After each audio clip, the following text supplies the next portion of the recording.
매장도 수명이 다 있어요. 중요한 거는 그 전에 3년을 하셨고 그 이후에 거의 한 1년 가까이 했으니까 4년이라는 어떻게 보면 셀프 라이프에 거의 가 있는 시점에서 들어오신 거거든요. 어느 정도의 매장 수명이 다 있다. 여기에 대한 대안은 익스테리어는 네, 안녕하세요 여러분, 맥형입니다. 저희가 이제 부산 해운대에서 고반식당 또 한준 대표님하고 같이 이렇게 촬영을 하고 오늘은 이렇게 광안리에 나와 있습니다. 바다는 저 앞에 있고 여기는 완전히 주택가 밀집된 골목이에요. 오래된 옛날 연립들이 상당히 많이 보이는 골목 상권에 나와 있습니다. 근데 마침 맥형한테 카톡으로 돈까스 전문점을 운영하시는데 컨설팅을 좀 받을 수 없냐, 그래서 부산에 오는 일정이 있어서 또 이렇게라도 한번 와서 구독자 만나서 촬영도 좀 해보고 도움 드릴 수 있으면 도움을 드리려고 이렇게 나왔습니다. 함께 맥형이랑 사장님 이야기 나누면서 어떤 부분들에 문제점이 있는지, 어떤 부분들을 수정하고 보완하면 매출이 잘 나올 수 있을지 한번 같이 가서 이야기를 좀 나눠보는 영상 오늘 한번 담아보도록 하겠습니다. 저랑 함께 고향카츠라고 이 동네에서는 되게 유명한 돈까스 전문점 같아요. 가서 사장님 만나 뵙고 이야기 나누도록 하시죠. 일단 사장님 소개 한번 그래도 해주세요. 안녕하세요. 저는 광안리에서 고향카츠를 운영하고 있는 30살 김성진입니다. 25살 때부터 했어요? 25살 때부터 준비를 해가지고 창업을? 네네. 3년 동안 이제 레스토랑에서 일하면서 돈 모아서 원래는 초량에 가게 차렸다가 네. 그래서 2년 정도 해서 또 돈 모으고 좋은 기회가 생겨서 광안리에 오픈하게 됐어요. 원래 집은 어디예요? 원래 지금 해운대입니다. 그럼 지금 출퇴근 하시는 거예요? 네네네. 기존의 가게를 인수한 거잖아요. 그렇죠. 어떻게 하다가 인수를 하게 됐는지도 궁금해요. 저는.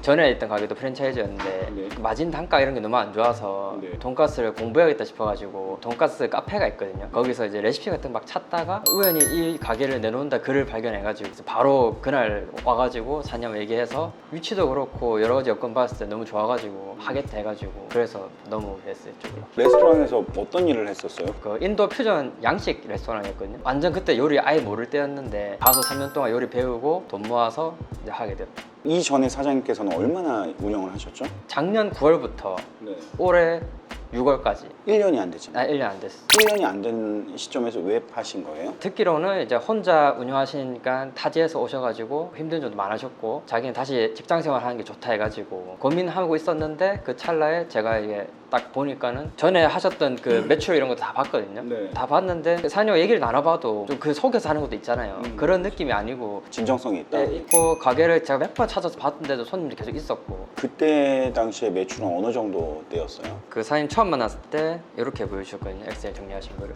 이게 돈가스도 성수기가 있고 비수기가 있나요? 저도 이렇게 똑같이 정리하고 있거든요. 6월부터요. 제가 이때까지 판 거를. 임대료가 엄청 싸네요. 네, 그래서 더 메리트가 있다 생각했거든요. 배달도 하고 있어요? 네, 배달도 지금 6월에 제가 인수했으니까 제가 하면서 계속 배달 좀 신경 써서 지금 매출 많이 올라왔어요, 배달. 이때 당시에는 홀하고 배달하고 비율이 한 8대2 되는 건가요, 이게? 그렇죠. 지금은 어느 수준이에요? 6대4, 배달이 4, 홀이 진짜 많이 줄었어. 오히려 배달이 느는데 홀이 주니까는 계속 뭔가 잘못된 것 같아가지고 이제 돈가스 레시피도 계속 점검해보고 막 여러 방면으로 플레이스도 건드려보고 많이 해봤거든요.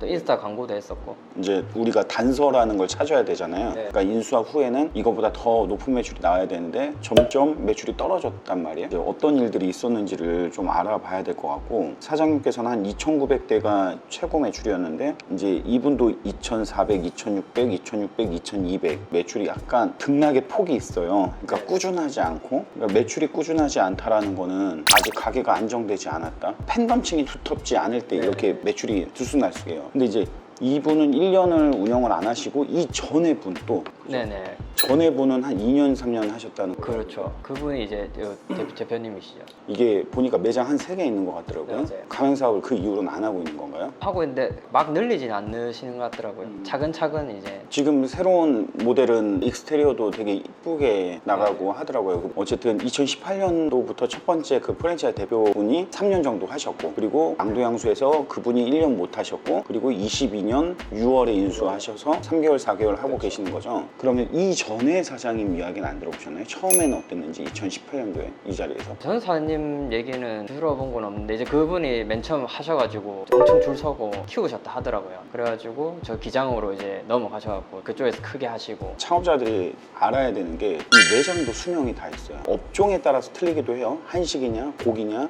돈까스냐, 술이냐에 따라서 수명이 좀 짧은 것들은 맛이라는 것보다는 인테리어, 느낌 이런 거에 힘을 주는 것들이 수명이 짧고, 다시 말해서 트렌드가 빠르죠. 일반 매장 같은 경우는 수명을 한 3년 정도로 보고 3년 이내에 폐점하는 게 거의 한 80%가 되거든요. 개인 점포는. 근데 이제 프랜차이즈는 브랜드 파워가 있기 때문에 한 5년 이상은 얘가 산단 말이에요. 근데 이제 5년 이상을 건강하게 살 수가 없어요. 도입기, 성장기, 성숙기 구간에는 이제 한창 때를 달리다가 점점 쇠퇴기로 갑니다. 고객이 음식을 어느 정도 경험해 보면 시천에 널린 것들이 새로운 아이템들이다 보니까 새로운 곳들을 이제 찾아다니기 시작하죠. 이왕이면 깔끔하고, 이왕이면은 또 새로운 곳. 컨텐츠가 늘 새로운 것들이 공급이 되기 때문에 맨날 온 데를 안 가고 새로운 곳을 찾아서 이탈을 하게 되는 거죠. 중요한 거는 그 전에 3년을 하셨고 그 이후에 거의 한 1년 가까이 했으니까 4년이라는 어떻게 보면 셀프 라이프에 거의 가 있는 시점에서 들어오신 거거든요. 상황 자체는 좀 안 좋은 상황에서 받은 거죠. 네. 이거를. 그래서 저는 이제 첫 번째 원인은 어느 정도의 매장 수명이 다 있다. 여기에 대한 대안은 익스테리어나요. 익스테리어에 좀 더 투자하면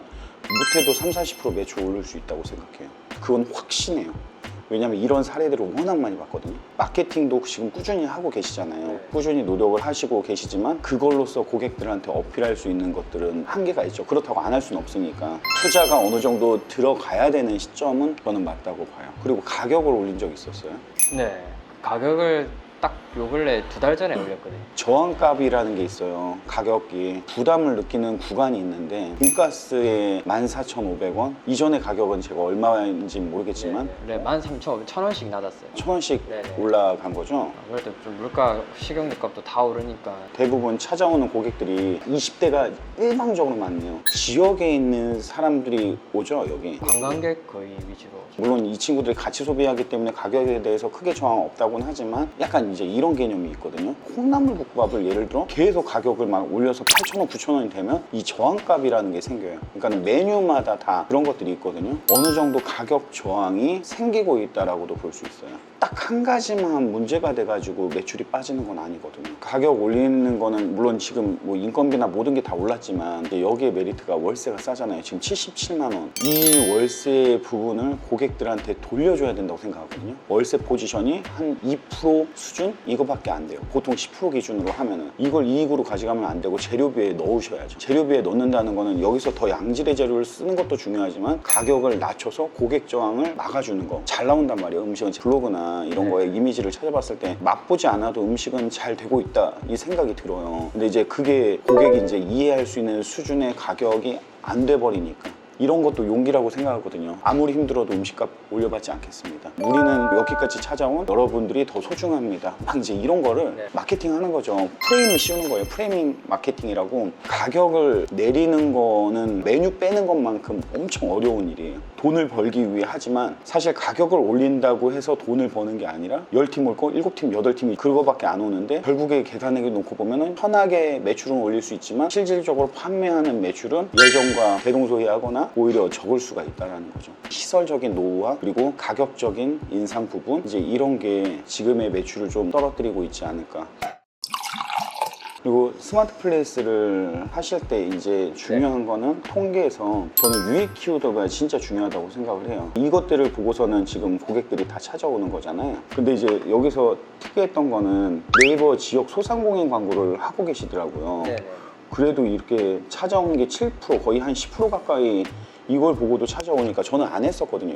이것도 효과가 있네? 이런 생각을 했어요. 이게 이제 기사나 뉴스에 따라다니는 배너 같은 건데 대부분 제품 판매할 때나 필요한 기능이라고 생각했는데 어쨌든 이것도 그래도 효과가 있는 것 같고 그리고 스마트 플레이스 광고를 하고 계시잖아요. 네네. 거기에 고양카치 키워드를 제외하지 않으셨나요? 고양카츠는 뺐어요. 그래도 관광객들이 그런지 이거를 직접적으로 유입 키워드가 고양카치가 1위로 가장 높아서 대해서 전 좀 약간 의아한 부분이거든요. 인지도가 있구나 네. 이런 생각은 했어요. 사람들이 대놓고 이렇게 검색을 하고 있기 때문에. 어쨌든 이런 키워드로 블로그를 잡는 게 되게 중요하잖아요. 블로그를 하고 있나요?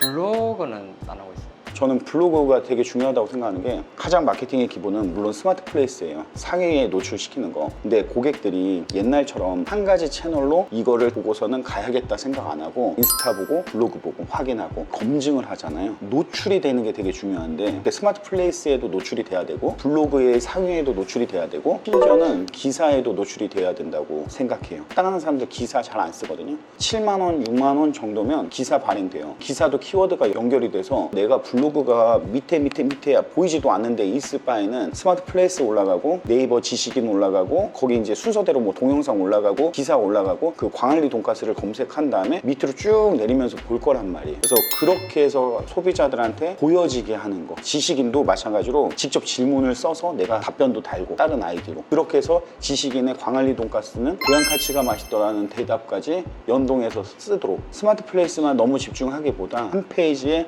위에 올라올 수 있는 것들을 네.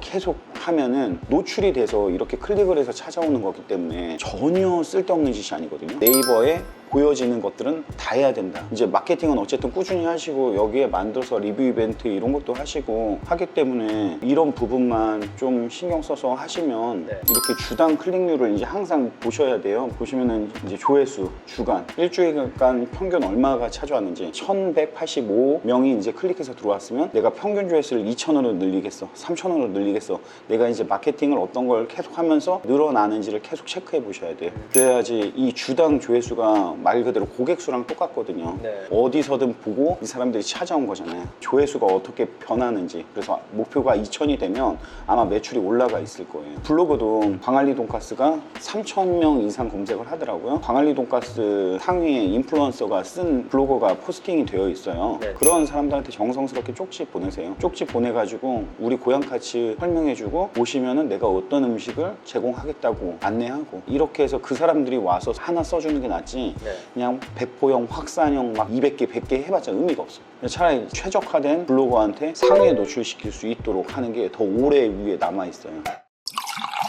고객 경험을 관찰을 해보시는지 QLCC 카드 그때 말씀하신 그런 식으로. 맥형 TV 그 보고 백소정 돈가스집 맞아요. 네 그거 보고 똑같이 따라 만든 거거든요. QLCC 카드 지금 만들려고 이제 해놨었거든요. 아마 손이 바뀌었기 때문에 튀김의 온도나 튀기는 시간이나 네네. 그 섬세한 작업에서 이전의 맛이 안 나올 수도 있는 거기 때문에 고객이 와서 한 입을 먹었을 때 리액션들을 진짜 잘 보셔야 돼요. 이제 고객이 한 입 베어문 순간 고객의 끄덕임이나 이런 느낌들. 그래서 그 컴플레인을 그 자리에서 바로 해소시켜줘야 돼요. 그러니까 식사는 어떠신가요? 라고 이렇게 물어보고 기름 맛이 너무 많이 느껴지는데요. 뭐 너무 느끼한데요. 예를 들어 이제 이런 것들을 들어주는 것만으로도 고객은 다 마음이 풀리거든요. 네. 불안, 불만, 불평 고객들을 없애고 최소화시키는 게 매출이 떨어지지 않고 고객 수가 떨어지지 않는 방법이에요. 그런 것들을 관찰해 보시면 좋을 것 같고 아니면 QSC 카드에 지금 우리 돈가스의 가격을 물어보세요. 이걸 주관식으로 쓰면 싫어해요. 객관식으로 비싸다, 적당하다, 괜찮다 뭐 이런 식으로 하고 주관식은 마지막에 한두 개 정도 뭐 네네. 개선할 사항이 있으면 적어주세요. 그리고 음료수 같은 거 주지 말고요. 그냥 기다리는 동안 여기서 보여지면 적을 수 있게.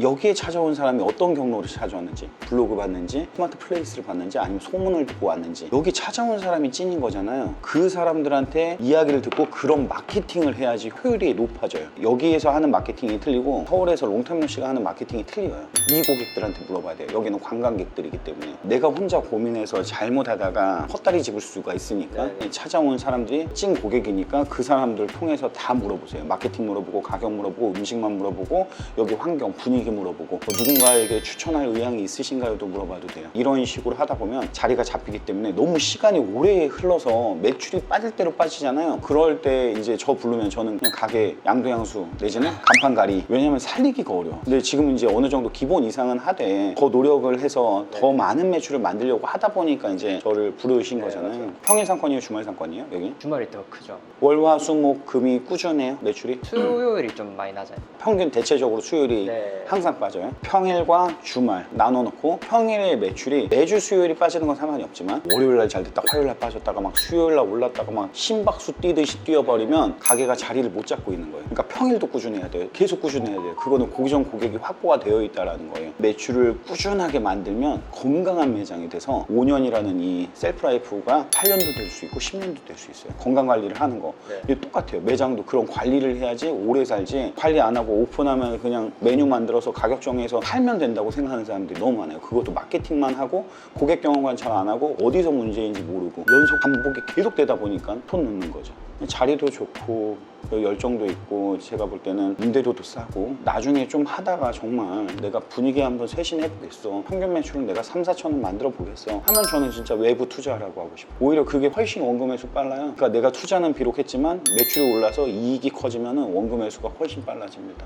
고객들한테도 그런 것들도 마찬가지로 배려고 서비스라고 생각을 하니까. 딱 코너면 3면이 보이고 밖에서 봤을 때는 잘 안 보였어요 사실. 나무로 이렇게 덧대어져 가지고 고양카치를 위치를 찍고 오니까는 아 저기구나 라고 이제 생각하지만 처음 오는 사람들한테 이렇게 저 도로에서 여기까지 보여지기가 참 좋은 공간인데 시민성이 너무 떨어져 버리니까 오는 사람들이 아 여기 가볼까? 여기 뭐지? 호기심을 주고 호감을 줘야 줄을 세울 수 있는데 그런 것들이 없으니까 부족한 부분들도 있어요. 그런 부분에서 나중에는 투자해서 채우면 마케팅하고 고객 경험 관리하고 이거는 기본적인 거지만 매출을 어쨌든 올리려면 시간이 필요하잖아요. 외부 바꾸면 매출 바로 올라가. 내부 안 바꿔도 돼요. 해서 매출 안 오르면 제가 책임질게요. 바깥을 어떻게 바꿔볼까 고민했는데 거기 하신 것대로 하세요. 외부 너무 잘 나왔던데? 익스테리어를 그거 딱 보고 잘했는데? 이 느낌 확 왔거든요. 그 느낌 갖고 여기 딱 보면서 놀랐어요. 여기 뭐야 왜 그래? 1호점이니까 처음 시작할 때는 아무것도 기획이 없이 그냥 만들어졌구나 이런 생각이 들었거든요. 이 문도 좀 바꾸고. 아 문도요? 그러니까 정말 얼굴인데 이 얼굴을 아무것도 화장도 안 해놓고 소비 저항이 이 계단에서 막 생기는데 여기 문 열고 들어오기가 싫어.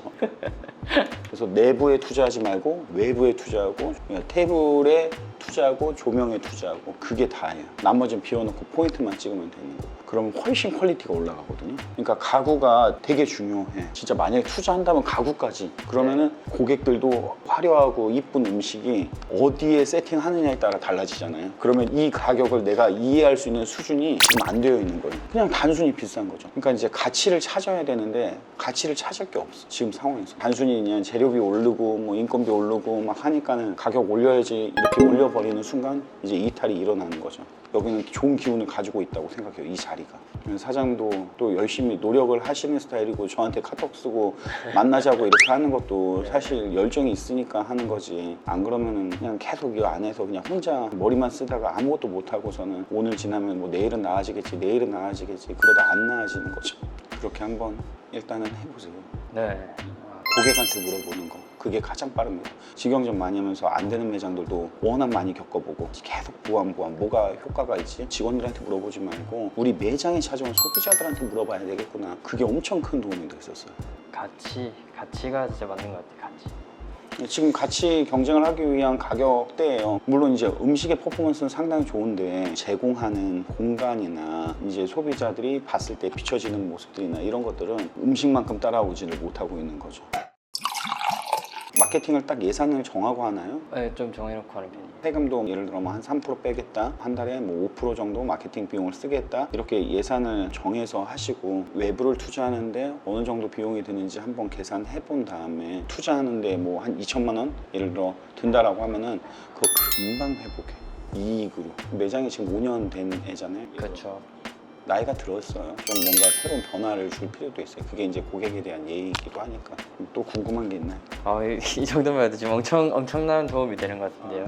한 번에 다 하려면 물려서 못해. 사람들이 너무 과한 것들이 한 번에 들어가면 이제 불안만 하지 일이 진행이 안 돼. 작은 것부터 하나씩. 지금 당장은 좀 매출이 안 나오고 이익이 줄 수도 있지만 그게 오래가는 매장 만드는 거예요. 그리고 그게 나중에 하다 보면 더 큰 매출로 돌아옵니다. 저도 생각했을 때 6월, 7월, 8월 해봤잖아요. 7월 중순쯤에 가격 올리고 난 뒤부터 확실히 많이 줄었거든요, 매출이. 그게 진짜 맞는 말씀인 것 같아요. 여기 연립이 있고 동네 사람들도 올 거 아니에요. 오죠. 그 동네 사람들이 줄 수 있어요. 마케팅을 통해서 외지인들은 가격이 얼마 하든 방문이 목적이니까 올 수 있지만 지역에 사는 사람들 가격 1,000원 차이는 상당히 크죠. 특히 돈가스 거의 10,000원 중반 가는데 이런 돈가스를 지금 코스트가 얼마인지는 제가 못 물어보겠지만 9,000원대, 10,000원 초반 이렇게 팔면 그냥 먹을 것 같아요. 저도 여기 줄 설 것 같아요. 그거 자체가 마케팅이잖아요. 그러다 보면 더 잘 되는 거라니까요. 이런 성공하는 방법 같은 게 있는데 네. 이런 걸 한 번 느끼는 게 어렵잖아요. 한 번 느끼면 계속 성공해요. 그 패턴을 내가 알고 있으니까. 근데 실패하거나 그럭저럭한 매장을 운영하는 사람들이 대부분 고민하는 게 용기가 없는 거죠. 가짓수가 많아야지 마음이 편하고 손해보지 않게 받아야 나도 직원들한테 보상도 해주고 내가 손해는 안 보려고 하기 때문에 그게 이제 용기가 필요한 작업이라고 볼 수밖에 없어요. 저희도 가격 올리는 거 엄청 인색해요. 올려서 안 돼봤기 때문에.